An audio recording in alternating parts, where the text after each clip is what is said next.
And here's the bracket at 141 pounds. We'll be watching Nate Morgan of Oklahoma State and Charles Griffin of Hofstra, and with Brandon Rader of West Virginia and Don Fish of Ryder.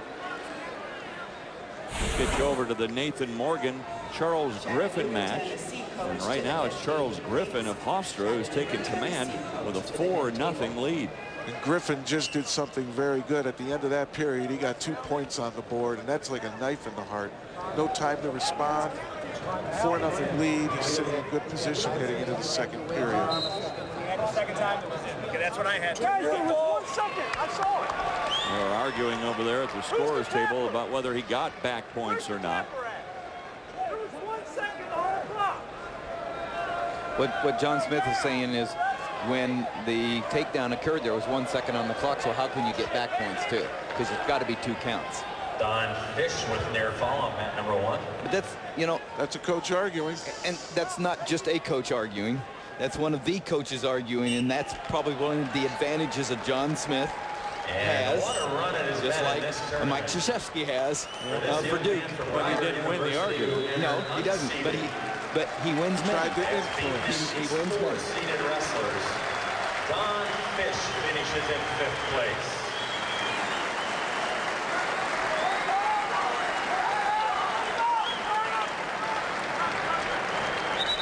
And you can see the coaches are coaching the referee, saying, what is that top man doing? Yeah. It's the same in every sport. You try to influence, and I agree with you. Smith has a lot of influence.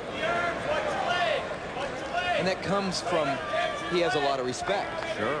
From his, not only his wrestling prowess, 6-time world champion, but national champion coach. He's done it all very, very well.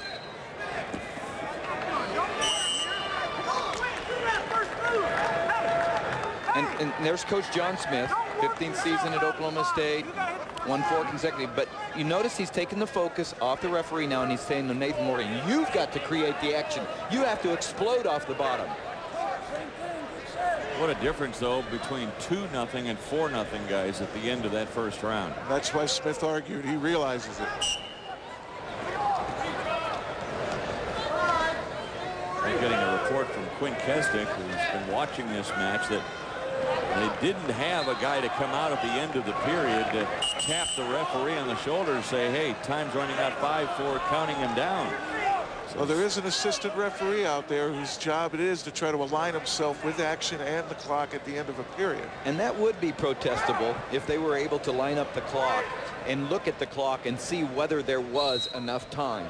Wrestling hasn't gone to any kind of replay system. Is that something you guys would advocate?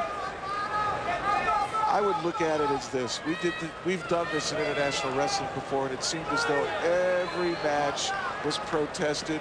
Pay the money, take it into the back room, and suddenly people in the back room are scoring the match. So are they just going to film, take it into a back room, score it, and wait around to find out whether you won? I like the way they handle it here. I think it's fine as far as judgment calls. I don't think those should be protestable. But when you're talking about a clock management situation, maybe that's something to look at on a replay. Said that is protestable, and potentially then they could take that back and review it. And speaking of judgment, what's happening right now is correct judgment from the official, calling stalling twice now in this period. And all of a sudden, Morgan gets a point on the board there against Rader. Rader's been called twice now in his ride for just hanging on. But he's also gained riding time. So, I mean, Griffin. Just underway. When you look at it, though, Tim, is that part of the influence then of John Smith maybe getting those stall calls? 1-0. In this case, it could be, but in this case, it's awful obvious because Griffin is just down on the legs, not even trying to work himself up. Yeah, hanging onto the ankle, your ankle riding. You know, Griffin has built up 2 minutes and 33 seconds of ride time. Penn State has come back into 9th place with 3 additional points, a score of 53. Looks like Morgan signaled he was going to cut him, and he does. He's going to have to hit a home run there here. It's going to be hard to play the takedown game to make up a 4-point deficit. Yep. Because he's down 5-1, and with riding time, really down 6-1. And there's going to be one disappointed team out of 5. There's only 4 trophies. It's a big deal, and there are 5 teams vying for it. Northwestern's one of those, and they have 2 in the finals. I agree with you. No. Yeah. Lang and Herbert. Lang and Herbert. And so A little less than a minute to go on man. Northwestern and Oklahoma State duking it out for that fourth place finish. Of course, the Cowboys, a 4-time defending champions. They won't be champions this year. But taking home a trophy defies the naysayers that said they were going to finish 7th or 8th. Right. And it proves out that John Smith he's just a fantastic coach that always is going to have his team. This was a hard year for this man right here. He knew it, he weathered it, and you can bet they're going to be back going upwards. This was probably the toughest year he's had in a long time and will have in a long time. His system's in place. You'll have down years as compared to others, and boy, did he ride the wave with Rochold and Mako and Hendricks and Esposito and all of those people. But he'll be back. He's too good to be kept down. But how about Hofstra? 4 All-Americans here. Trying to crack into that top 10. They've been ranked very high, but here at the Nationals, they've always seemed to stumble. But right now in 9th place, coming into this consolation round, perhaps they could move up a little bit. There's always a team like Hofstra or Cornell or Central Michigan that pops in there to 7 or 8. And they might finish ahead of Iowa. Call on Griffin.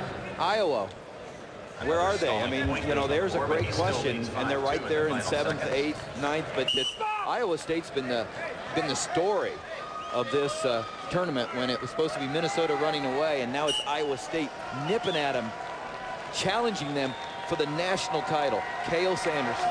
In his What a rookie story. year, absolutely. Well, that's it. Great job by Griffin of Hofstra. So he wins with a riding time added on, 6-2, the final score. Charles Griffin, he's able to take the match here with Nathan Morgan. Final score again, 6-2. A bit controversial at the end of that first round, but Griffin raises his hand in victory.